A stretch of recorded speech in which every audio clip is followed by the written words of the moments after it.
Buenos días. Continuando, seguiremos con el tema de cómo se produce la biosíntesis de las hormonas en la corteza. Tenemos que tener en cuenta primero algunas particularidades. Por ejemplo, todas las hormonas son hormonas esteroideas. De la corteza suprarrenal son hormonas esteroideas, eso quiere decir que están derivadas del colesterol. La síntesis de todas las hormonas empieza o se inicia con la conversión del colesterol a pregnenolona por la enzima colesterol desmolasa. Y además hay que tener en cuenta que por ejemplo, esta conversión es activada por la ACTH. Y además un paso clave para la síntesis de aldosterona está mediado por una enzima que es la aldosterona sintetasa, que es estimulada por la angiotensina 2. Y entonces la activación, esto nos hace concluir que la activación del sistema renina-angiotensina-aldosterona es clave para la síntesis y la rápida liberación de la aldosterona. Si detallamos cómo se produce la síntesis de las hormonas, tenemos que lo primero que se va a producir, como ya hemos hablado, es la conversión del colesterol hacia pregnenolona. Esta conversión del colesterol a pregnenolona es a través de una enzima, ¿no?, que en realidad tiene una actividad P450, ¿no?, que es la enzima colesterol desmolasa. Esta enzima es básica, es muy importante, porque al producir esta transformación hacia pregnenolona y ser activada por la ACTH, va a dar origen a todo el sistema. Entonces, luego la pregnenolona podría tener dos caminos. Si sigue el camino de las células o de la corteza, de la zona glomerulosa, entonces la pregnenolona mediante la 3-beta hidroxiesteroide deshidrogenasa pasa a la progesterona, y a partir de esta progesterona va a producirse 11-desoxicorticosterona por acción de la 21-beta hidroxilasa. Esta 11-desoxicorticosterona solamente va a poder pasar a corticosterona por la presencia de la 11-beta hidroxilasa, y sobre todo porque tenemos a la aldosterona sintetasa, va a dar lugar a la aldosterona, y por lo tanto el principal mineralocorticoide estamos hablando en la zona glomerulosa. Sin embargo, esta pregnenolona y la progesterona también podrían tener otro camino. Si son modificadas por la 17-alfa hidroxilasa, puede dar lugar a 17-hidroxipregnenolona. Esta 17-hidroxipregnenolona puede ser modificada o ser activada por la 3-beta hidroxiesteroide deshidrogenasa y pasar a 17-hidroxiprogesterona. Esta 17-hidroxiprogesterona activada o modificada por la 21-beta hidroxilasa nos va a dar lugar a 11-desoxicorticol, y este 11-desoxicorticol a través de la 11-beta hidroxilasa nos va a llevar a cortisol, que es el principal glucocorticoide. Estamos hablando obviamente de la zona vesicular.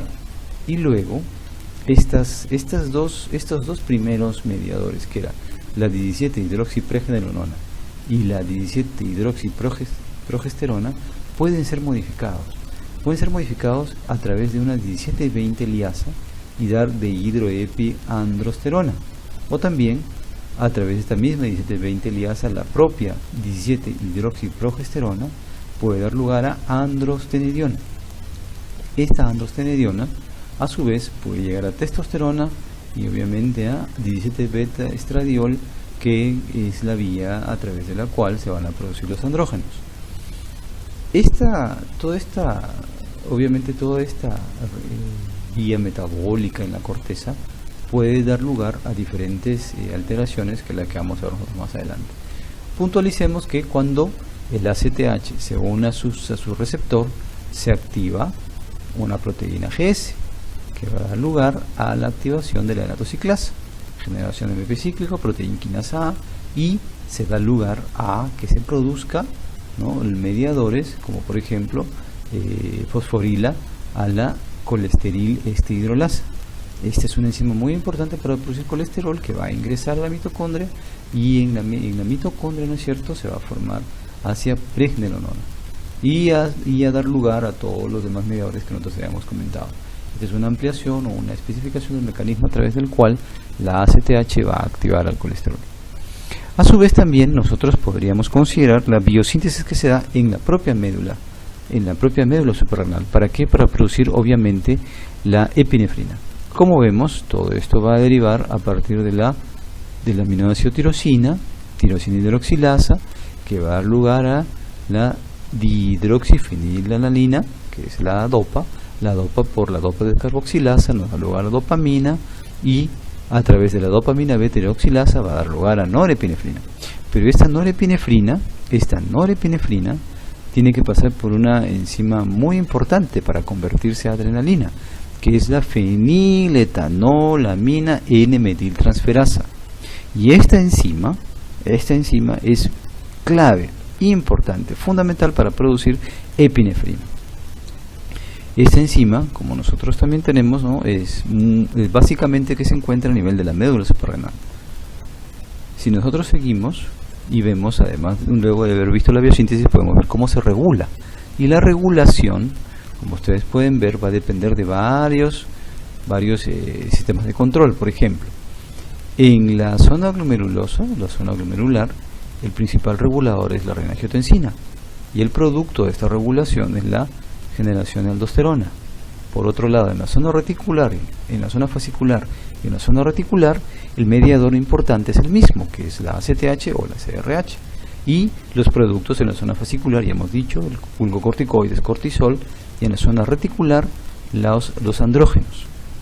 Por otro lado, en la médula, ¿no?, y las células cromafines tienen que ser reguladas básicamente por un control simpático.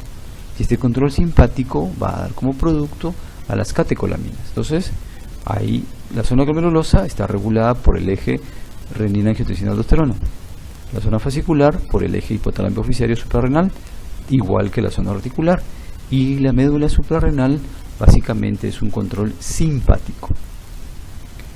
Si vamos al detalle cada uno de ellos, entonces, por ejemplo, para producir la aldosterona tenemos que existen una serie de estímulos.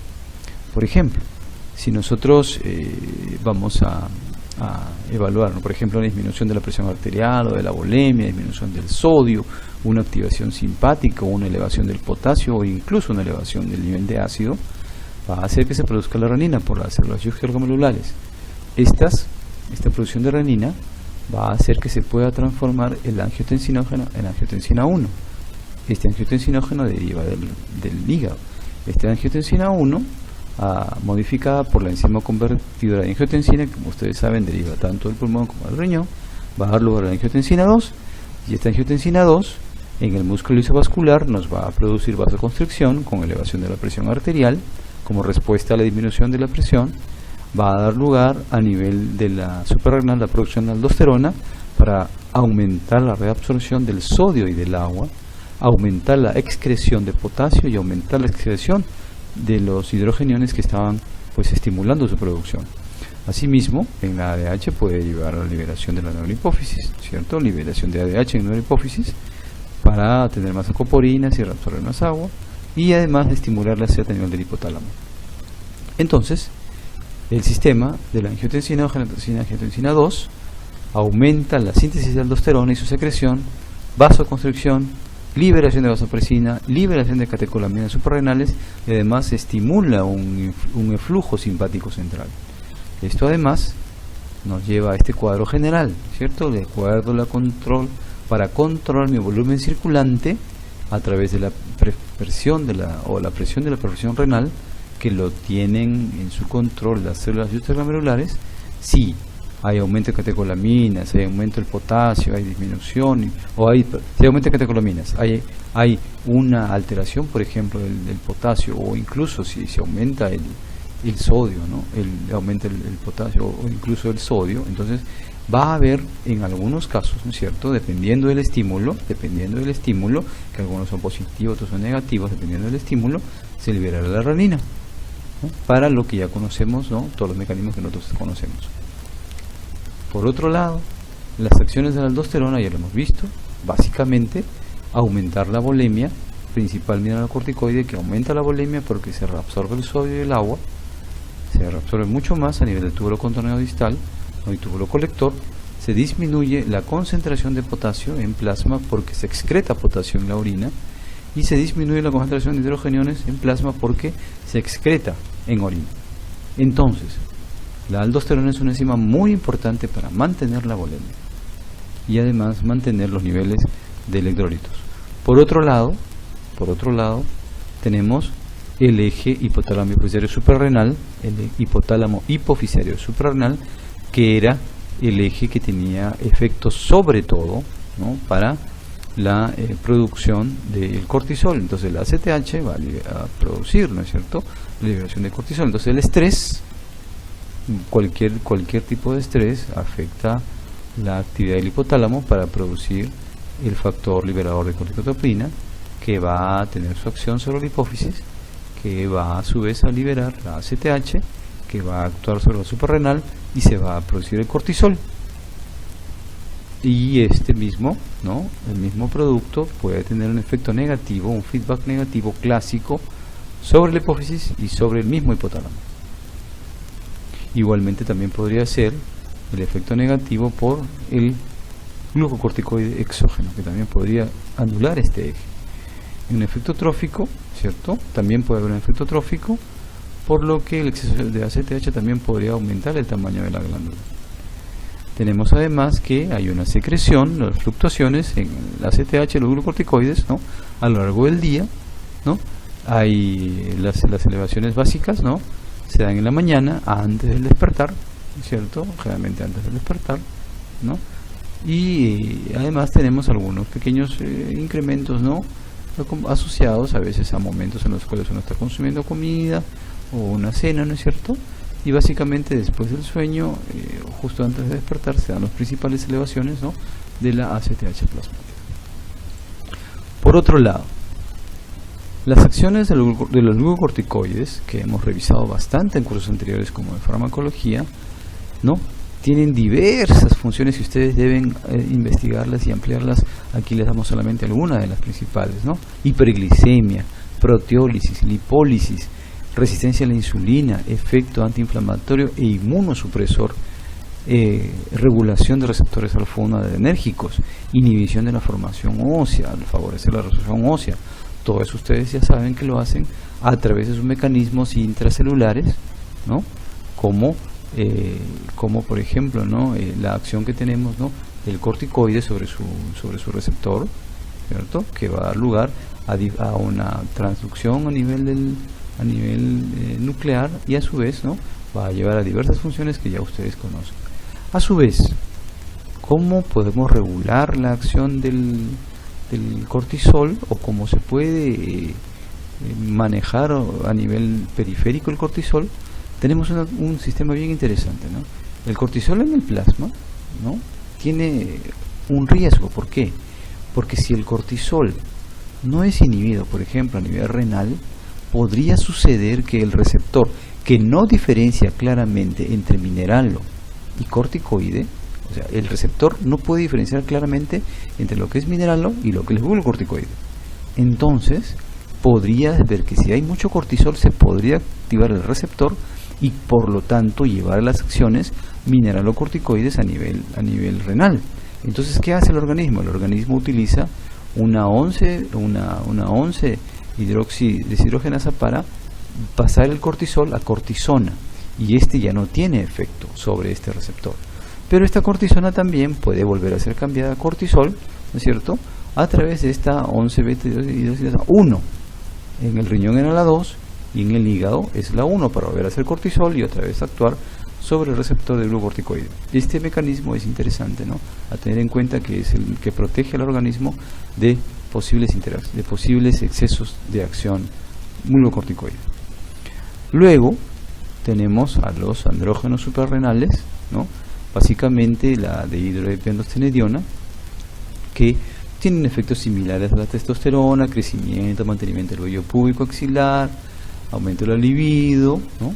Desarrollo trófico de genitales, ¿no? Y en las mujeres los principales andrógenos son pues los andrógenos suprarrenales.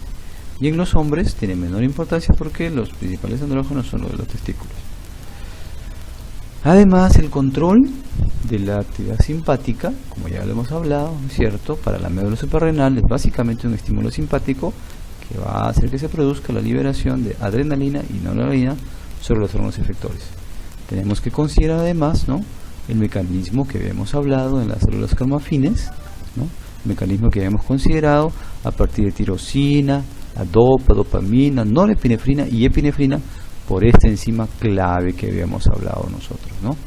Esta enzima feniletonolamina N-metiltransferasa, ¿no?, es una hormona muy importante, ¿no?, una hormona muy importante, y también tiene alguna nivel de regulación por el cortisol, ¿no? La tirosina hidroxilasa está bajo regulación en una epinefrina, y las catecolaminas, como ustedes pueden ver, ¿no?, todas derivan de la tirosina. Las acciones de las catecolaminas no las vamos a repetir, sabemos que tienen efectos inotrópicos, dormotrópicos, cronotrópicos positivos sobre el corazón, así como el aumento de la frecuencia respiratoria, y hay diversas actividades a nivel del metabolismo de los lípidos. Lo que sí vamos a considerar aquí como algo adicional es tener en cuenta que el metabolismo de las catecolaminas lleva a que las catecolaminas sean metabolizadas hacia metanefrinas por la catecol ortometiltransferasa. Eso es importante porque estas son los principales, ¿no?, son los principales derivados que van a llevar a ¿qué? Van a llevar a uno de los el principal metabolito, que es el ácido ácido vanil mandélico. Este ácido vanil mandélico es el principal metabolito que se busca justamente cuando uno quiere analizar cómo está la producción de estos, o cómo está la síntesis de estas catecolaminas a nivel del organismo.